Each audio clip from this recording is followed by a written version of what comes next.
क्या health insurance आपके लिए सही है? दोस्तों आइए इस वीडियो में जानते हैं हेल्थ इंश्योरेंस के सामान्य फ़ायदे जो अक्सर हेल्थ इंश्योरेंस पॉलिसी के अंतर्गत शामिल होते हैं।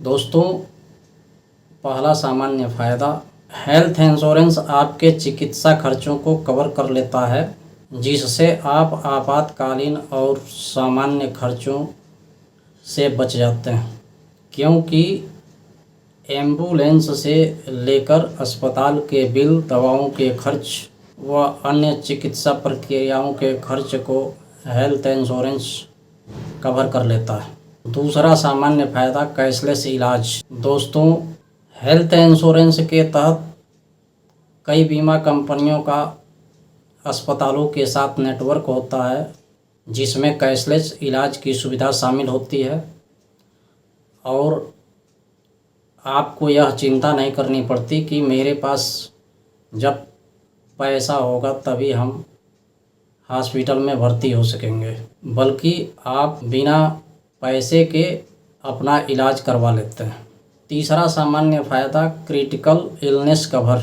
कुछ health insurance policy critical illness को कवर करती है, जिसके अंतर्गत गंभीर बीमारियां शामिल होती हैं, जैसे stroke, heart attack, major organ plant और पैरालिसिस जैसी गंभीर बीमारियां शामिल होती हैं। ऐसी बीमारियों के इलाज को भी हेल्थ इंश्योरेंस पॉलिसी कवर कर लेती है, जिसका इलाज आम आदमी के लिए करा पाना संभव नहीं हो पाता। चौथा सामान्य फ़ायदा, ईयरली हेल्थ चेकअप की सुविधा।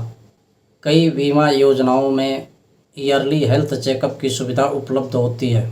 कई बीमा कंपनियां अपने ग्राहकों को एनसीपी पर यानी नो क्लेम बोनस पर पूरी फैमिली को हेल्थ चेकअप की सुविधा उपलब्ध कराती हैं, जिससे बीमारियों की पहचान हो जाती है और कम पैसों में इलाज संभव हो जाता है।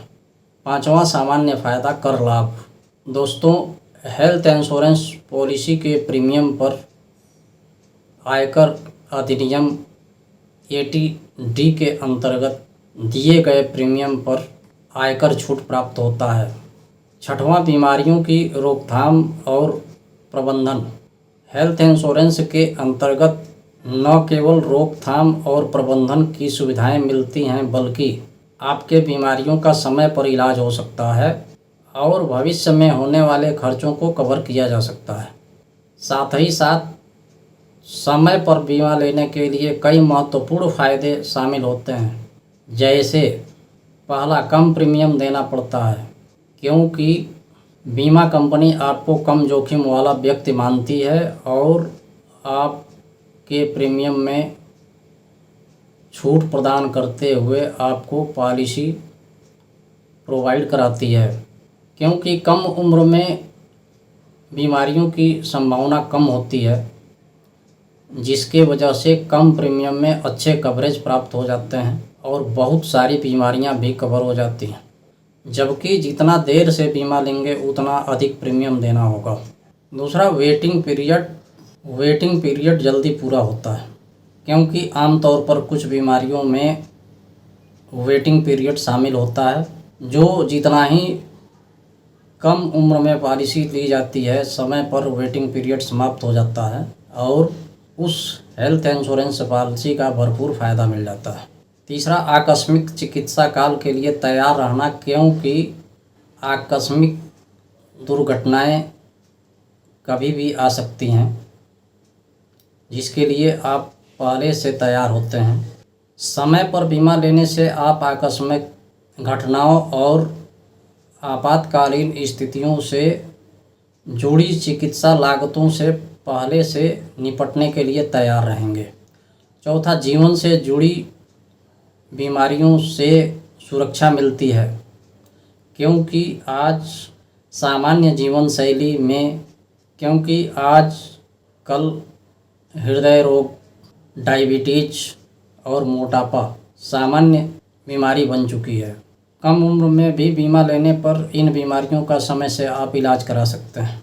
पांचवा महत्वपूर्ण फ़ायदा, बेहतर कवरेज और सुविधाएं मिलती हैं। जब आप जल्दी बीमा लेते हैं तो बीमा कंपनियां आपको अधिक अधिक लाभ देती हैं, जैसे कि कैशलेस ट्रीटमेंट, डे केयर सुविधाएं और वैकल्पिक चिकित्सा के लिए कवर। उम्र बढ़ने के साथ साथ इन लाभों को प्राप्त नहीं किया जा सकता। छठा महत्वपूर्ण फायदा, मेडिकल हेल्थ चेकअप की आवश्यकता नहीं पड़ती।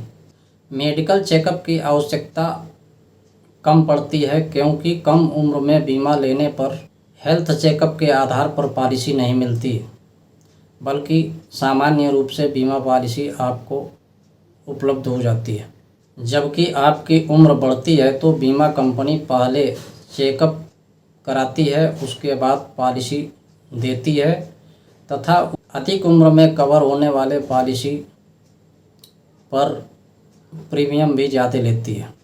सातवां महत्वपूर्ण फ़ायदा, फैमिली फ्लोटर पॉलिसी में शामिल हो सकते हैं क्योंकि समय से बीमा लेने पर आप फैमिली फ्लोटर पॉलिसी में शामिल हो सकते हैं, जिसमें कम प्रीमियम पर अच्छा कवर प्राप्त हो जाता है।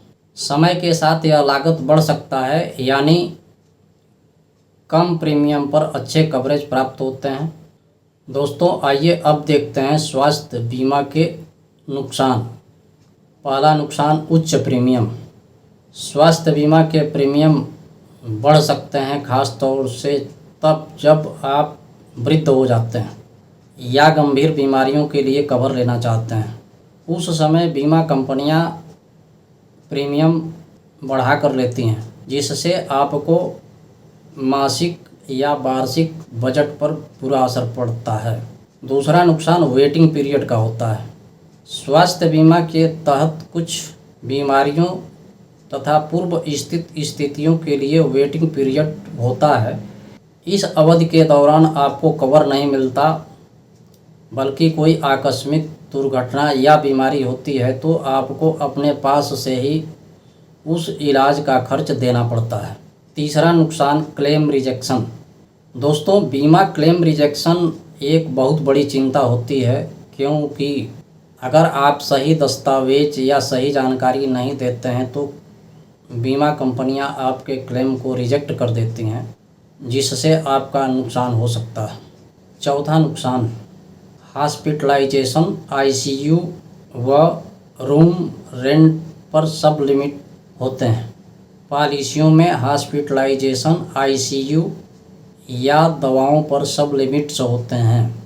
जैसे, इसका मतलब है कि एक निश्चित सीमा तक ही आपको कवर दिए जाते हैं। अगर खर्च उससे अधिक होता है तो वह उस खर्च का वहन आपको स्वयं करना होता है। पांचवा नुकसान, चुनिंदा कवर। सभी बीमा पॉलिसियों में हर प्रकार की बीमारी कवर नहीं किया जाता है। कई बार आप सोचते हैं कि आपकी बीमारी का इलाज कवर हो जाएगा, लेकिन आपकी बीमारी का इलाज कवर नहीं हो पाता। छठवां नुकसान, वार्षिक प्रीमियम वृद्धि। दोस्तों, बीमा कंपनियां हर साल आपकी उम्र और जोखिम के आधार पर प्रीमियम बढ़ा सकती हैं। ख़ास तौर पर अगर आप किसी बीमारी का इलाज पहले से करा चुके हैं तो आपका प्रीमियम बढ़ सकता है। दोस्तों, दो तरह के परिवार होते हैं।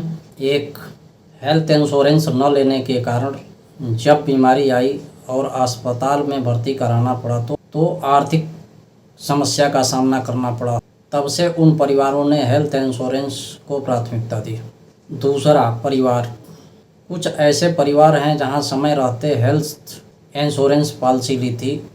जब उसे अचानक सर्जरी करवानी पड़ी तो उसके हेल्थ इंश्योरेंस ने इलाज के सारे खर्चे को तथा सर्जरी को कवर कर ली, और ऐसे परिवारों ने अपने बचत को सुरक्षित रखा। दोस्तों, स्वास्थ्य बीमा के बारे में कुछ गलतफहमियां भी हैं, जिसका समाधान भी है। अब गलतफहमी नंबर 1, हेल्थ इंश्योरेंस सिर्फ बीमारियों के लिए होता है। अब इसका समाधान बता रहे हैं। इसका समाधान यह है कि हेल्थ इंश्योरेंस न केवल बीमारियों के लिए होता है, बल्कि इसमें नियमित हेल्थ चेकअप, कैशलेस इलाज और वैकल्पिक चिकित्सा उपचार भी शामिल होता है। अब गलतफहमी नंबर 2, मैं युवा और स्वस्थ हूँ, मुझे हेल्थ इंश्योरेंस पॉलिसी की क्या ज़रूरत है। तो इसका समाधान, यह एक आम धारणा है, लेकिन बीमे की ज़रूरत कभी भी पड़ सकती है। यदि आप युवा हैं तो प्रीमियम कम देना पड़ेगा और अनिश्चित तथा आपातकालीन स्थितियों के लिए आप सदैव तैयार रहेंगे। गलतफहमी नंबर 3, सभी बीमा पॉलिसी एक ही जैसे होती है। तो इसका समाधान, हर बीमा पॉलिसी अलग अलग होती हैं। कुछ में अस्पतालों का बृहद नेटवर्क होता है, कुछ पॉलिसियों में हॉस्पिटल नेटवर्क कम होता है, कुछ में कैशलेस सुविधाएं तो कुछ में बेसिक उपचार शामिल होती है। कुछ हेल्थ इंश्योरेंस पॉलिसियों में टॉपअप की सुविधा उपलब्ध होती है, तो कुछ में एनसीबी यानी नो क्लेम बोनस पर बीमा धन ऑटोमेशन में बढ़ता रहता है। दोस्तों, मेरा सुझाव है कि हेल्थ इंश्योरेंस पॉलिसी खरीदते समय आप हेल्थ इंश्योरेंस एडवाइज़र से कुछ बातों पर चर्चा कर सकते हैं, जैसे यानी किन किन अस्पतालों में कैशलेस सुविधा उपलब्ध है। दूसरा, प्रीमियम और कवरेज का संतुलन। तीसरा, वेटिंग पीरियड पर भी चर्चा करें कि क्या इस पॉलिसी में किन किन बीमारियों के लिए वेटिंग पीरियड उपलब्ध है। सब लिमिट्स, क्या इस पॉलिसी में एम्बुलेंस, सर्जरी, रूम रेंट और किन किन चीज़ों पर सब लिमिट्स शामिल है। मुझे ऐसा लगता है कि हेल्थ इंश्योरेंस पॉलिसी लेना ही चाहिए। अब मुझे ऐसा लगता है कि हेल्थ इंश्योरेंस में ज़्यादा फायदा मिलता है बजाय नुकसान के, क्योंकि आंकड़ों के अनुसार भारत में केवल 30% लोग ही हेल्थ इंश्योरेंस के तरफ गए हैं। बाकी लोग हेल्थ इंश्योरेंस न लेने के कारण गंभीर बीमारियों के इलाज कराने में आजीवन गरीब हो जाते हैं तथा कर्ज में डूब जाते हैं। दोस्तों, ऐसे ही एक परिवार की शॉर्ट स्टोरी हम बताने जा रहे हैं, जो हेल्थ इंश्योरेंस नहीं लेने के कारण बर्बादी के कगार पर चला गया। सुरेश नामक एक व्यक्ति अपने 2 बच्चों और पत्नी सुशीला के साथ एक छोटे से शहर में नौकरी करता था।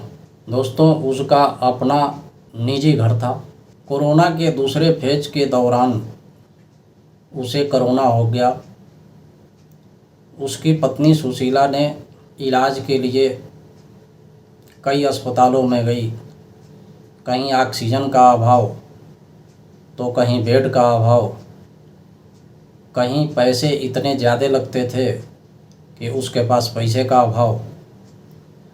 नतीजा यह हुआ, एक महंगे अस्पताल में इलाज के लिए भर्ती कर वह वापस घर आई और अपने सारे जेवर को बेचकर पुनः अस्पताल गई।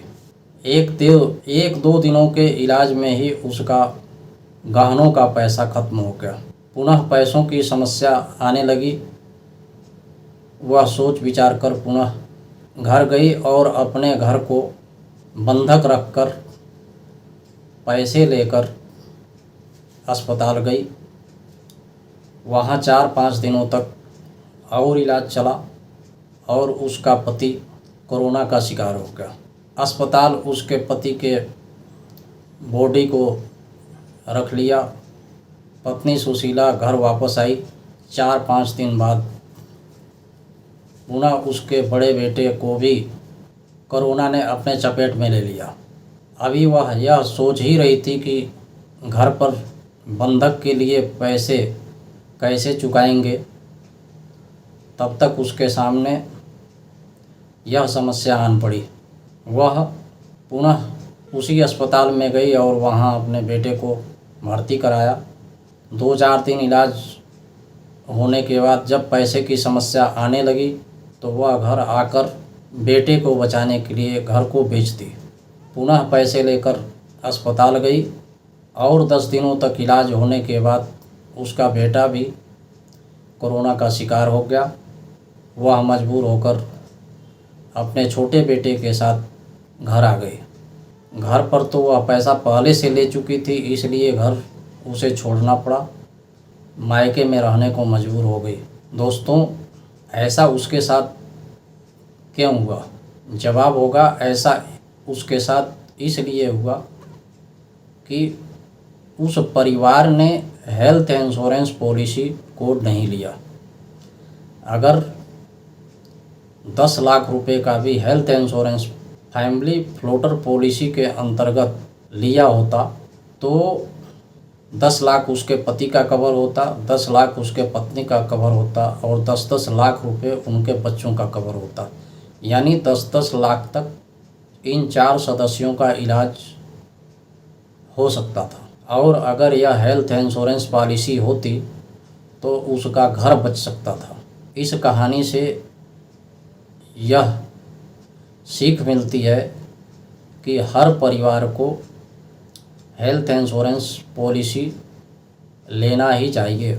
हेल्थ इंश्योरेंस लेने से यह फ़ायदा होगा कि आर्थिक इलाज, आर्थिक सुरक्षा, कैशलेस इलाज और गंभीर बीमारियों का कवर मिलेगा, जिससे परिवार कर्ज में नहीं डूबेगा और मन को शांति मिलेगी। नमस्ते, मेरा नाम घनश्याम सिंह है। मैं फाइनेंशियल प्लानर हूँ। मैं फाइनेंशियल पोर्टफोलियो बनाकर देता हूँ, जिससे आपको और आपके परिवार को ज़रूरत पर ज़रूरत से ज़्यादा पैसा उपलब्ध हो सके। अंत में जाते समय आपसे निवेदन है कि पोर्टफोलियो बनवाने के लिए नीचे दिए गए नंबर पर संपर्क करें, चैनल को सब्सक्राइब करें, लाइक करें और अगर वीडियो में अच्छी जानकारी मिली हो तो वीडियो को शेयर करें। अगर आपने पूरा वीडियो देखा है तो इसके लिए बहुत बहुत धन्यवाद।